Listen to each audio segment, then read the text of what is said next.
Fala, meu líder, hoje eu tô aqui para conversar sobre o coração da campanha, que são as equipes, e a dificuldade que os candidatos encontram em construir uma equipe com a sua identidade que se torne vencedora. Então fica de olho nesse vídeo que nós vamos te mostrar o passo a passo de como construir uma equipe vencedora com a sua identidade. Eu sou a Ana Silveira e este é o canal Políticos Humanizados, um canal que acredita que a equipe, para vencer a eleição, ela precisa ter tesão. Então vamos lá, o primeiro passo para a gente entender como funciona uma equipe vencedora, nós temos que entender o ciclo de vida de um colaborador, um cabo eleitoral. E aí eu vou abrir aqui esse PowerPoint para vocês entenderem melhor. O ciclo de vida do cabo eleitoral normalmente começa assim: ele entra apaixonado na equipe, motivado com o candidato, e aí depois começam a acontecer os problemas do dia a dia, os pepinos que a gente chama, né? E ele começa a se desmotivar. Isso é muito comum. Até que chega um momento que ele desanima, ou ele vai embora falando mal da equipe, ou fica na equipe e não rende nada e ainda atrapalha. Fica na fofoca, né, passando no leve trás e minando toda a equipe. Normalmente acontece isso nas equipes de candidato.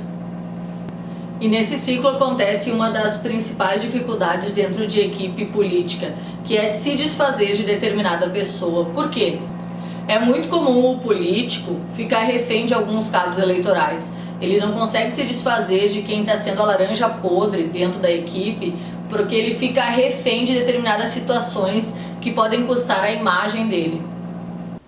E esse é um dos nossos principais desafios dentro da equipe. A gente precisa aprender a cortar o mal pela raiz. A gente precisa ser franco, mostrar para a pessoa o motivo pelo qual ela está saindo, mostrar evidências, fatos para tirar essa pessoa, ser rápido, ser breve para não atingir o restante da equipe, o que na maioria das vezes não acontece.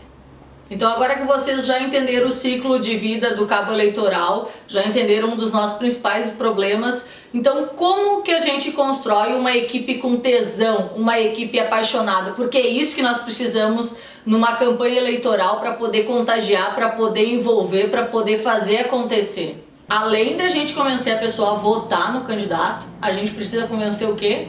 Ela ir até a urna, porque isso é uma grande dificuldade hoje. Então a gente tem que convencer ela a votar no candidato, tem que fazer, motivar ela para ir até a urna, chegar lá e dar de fato o voto. Nós precisamos envolver, nós precisamos contagiar, nós precisamos fazer acontecer, nós precisamos atender as pessoas. E não tem como isso acontecer, não tem como a gente lidar com seres humanos, atender pessoas, contagiar pessoas, se a gente não estiver apaixonado, se a gente não estiver motivado, se a gente não estiver com tesão para chegar lá. E muitas vezes essa química não acontece nas equipes por causa de alguns detalhes que eu vou te mostrar agora. Diferente do que muitos políticos pensam e trabalham, eu faço de uma maneira diferente, também penso de uma maneira diferente. O que acontece na maioria das vezes, tá? O político contrata cabos eleitorais que já vêm de outros candidatos. Esse cabo eleitoral mais experiente, que já tem a sua base, que já tem o conhecimento. E o que vem junto com este cabo eleitoral? Eu não sei se vocês perceberam, mas esses cancheiros políticos têm características muito comuns. Eles normalmente são caros, eles se acham o protagonistas, cheios de votos. Eles carregam junto consigo uma mini equipe que não escuta o que o candidato diz, que não escuta o que é norteado pelo comitê, mas sim o que esse líder deles falam. Então eles só seguem um líder que não é o candidato, mas sim aquele cabo eleitoral. Eles vêm com promessa de muitos votos que normalmente não se concretizam e eles são a laranja podre do grupo. Por quê? O grupo todo age de uma forma e eles agem independentemente do jeito que eles pensam, da cabeça deles, da forma como eles acham que tem que ser. E isso acaba minando o grande grupo. O que eu prefiro? Como que eu prefiro buscar o cabo eleitoral e como que eu trabalho para buscar esse cabo eleitoral? Eu sempre prezo por líderes comunitários que não sejam envolvidos na política, mas que tenham uma atuação muito forte na sua região.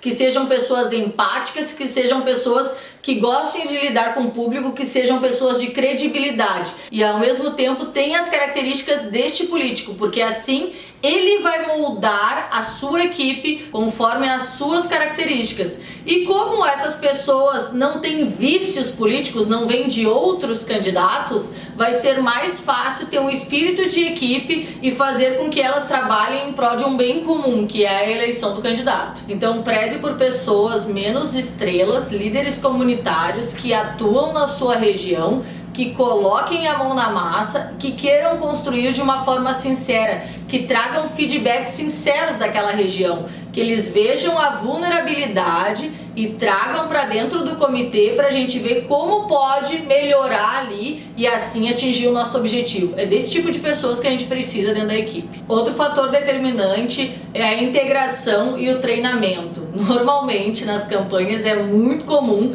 colocarem as pessoas, como a gente chama, no trecho, né, direto na rua, já trabalhando, sem nenhum treinamento, sem ela ter contato com ninguém daquela própria região onde ela está trabalhando, sem ela ter uma integração com aquelas pessoas. E aqui a gente precisa cuidar bastante, porque a gente lida com seres humanos tratando com outros seres humanos.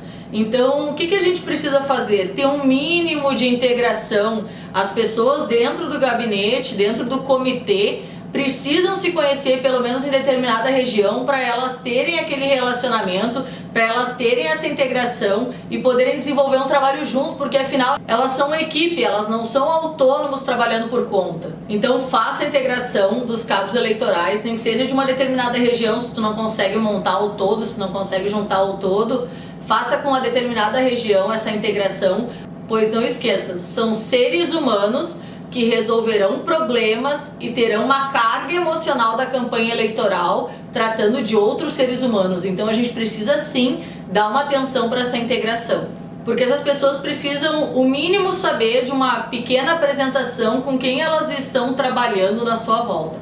Isso é muito importante. Além do treinamento, que a gente não pode colocar as pessoas para a rua sem antes saber como que nós vamos vender o candidato, de que forma nós vamos vender o candidato, como que nós vamos defender, no que a gente vai bater, no que a gente vai usar, tudo isso, o cabo eleitoral ele precisa estar preparado para situações, porque prevalece e conquista mais o voto quem está melhor preparado, é óbvio. É importante que a gente dê autonomia para esses grupos de determinada região, nem que seja dentro de um WhatsApp, para eles se tornarem aliados da campanha. É através deles que nós vamos detectar toda a dor daquela região e é através deles que nós também vamos buscar soluções para determinada região. Assim, o candidato vai estar muito melhor que os outros dentro daquela determinada região. Se a gente faz isso pontualmente em todos os lugares, a gente começa a crescer a campanha de forma organizada.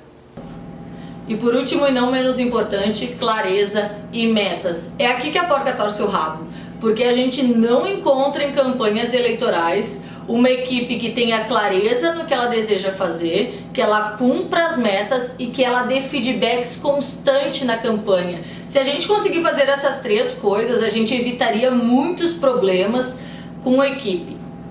E aqui eu vou te dar uma dica valiosa na sua campanha. Tenha uma pessoa coringa para fazer isso na sua campanha. Tenha uma pessoa que circule em toda a sua equipe. Para quê? Para que ela passe para cada colaborador qual é a meta dele, que ela trace com ele essas metas, que ela cobre dele essa meta, que ela cobre dele um feedback. Vamos supor um exemplo. Eu dei uma meta para determinada, a gente tem uma meta geral para determinada região e eu distribuí essa meta com os colaboradores. E aí eu cobrei, dia tal eu preciso que isso seja feito, dia tal eu preciso que isso seja feito. O colaborador na hora do feedback ele não cumpriu a sua meta. Então a gente dá uma nova oportunidade para ele e diz, eu preciso que tu cumpra essa meta, porque nós temos que avançar na campanha, porque nós temos que evoluir na campanha, que a gente precisa ganhar essa campanha. E ele novamente não cumpriu essa meta. Então a gente já começa a deixar claro um cenário para ele, que ele não cumprindo essa meta, provavelmente ele vai sair.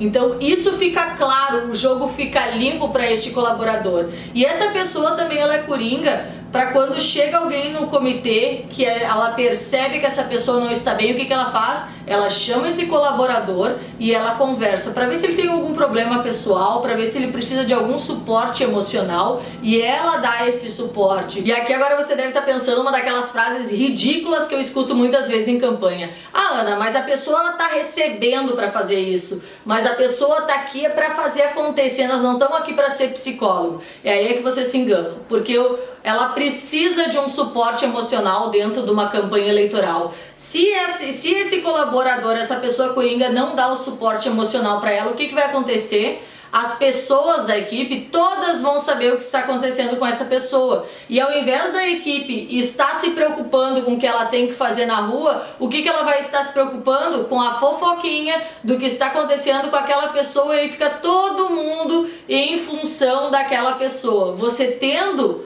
uma pessoa coringa para tratar desse colaborador, ela vai resolver aquele caso, vai ficar entre os dois e o restante da equipe não vai se envolver. Então é fundamental ter essa pessoa coringa dentro da equipe. Não é assim que funciona? A campanha eleitoral, o comitê é como se fosse um mini Big Brother. Cada coisa é um motivo para um auê. Então a gente tem que tentar cortar o mal pela raiz. Clareza em feedbacks e metas, isso já vai ser muito construtivo. E quando se fala em construtivo, aqui também vai uma dica valiosa. A gente usa sempre a técnica de lousada dentro das campanhas eleitorais, que é, ao invés de primeiro a pessoa executar algo para ganhar um elogio, não, a gente elogia para que ela se motive e execute algo. Então a gente acompanha a linha de lousada e a gente faz com que ela se mantenha sempre motivada ao invés de desmotivada. Então, a partir do momento que a gente joga limpo, tem metas, tem clareza, se algum colaborador não estiver dando certo, a gente simplesmente vai chamar ele de uma forma muito limpa e vai dizer, ó, com esses fatos aqui, por causa disso e daquilo, você não tá dando mais certo na nossa equipe, mas a gente quer que você siga o seu caminho, que dê tudo certo, e dispensa o cara, corta o mal pela raiz. Assim a gente consegue se desligar das pessoas de uma forma harmoniosa, né? Assim a gente consegue se desligar das pessoas de uma forma harmoniosa, e muitas vezes já aconteceu com a gente de cabos eleitorais que não trabalham mais conosco, mesmo assim nos ajudar na campanha. Por quê? Porque nós jogamos limpo na hora deles saírem. Então é isso, vocês precisam entender que um time vencedor, ele precisa estar na mesma energia, ele precisa estar na mesma sintonia para conseguir construir junto. Tem uma pessoa que trabalha com alta performance, que eu curto muito ela, que se chama Vânia Ferrari, que ela fala uma frase que eu adoro, que é o seguinte: seu sucesso é proporcional à quantidade de pessoas que você ajuda a obter sucesso. Então por hoje eu termino com essa reflexão, espero que você tenha gostado do vídeo. Se você gostou, compartilha com o maior número de gente. Até a próxima, sangue nos olhos e até a vitória!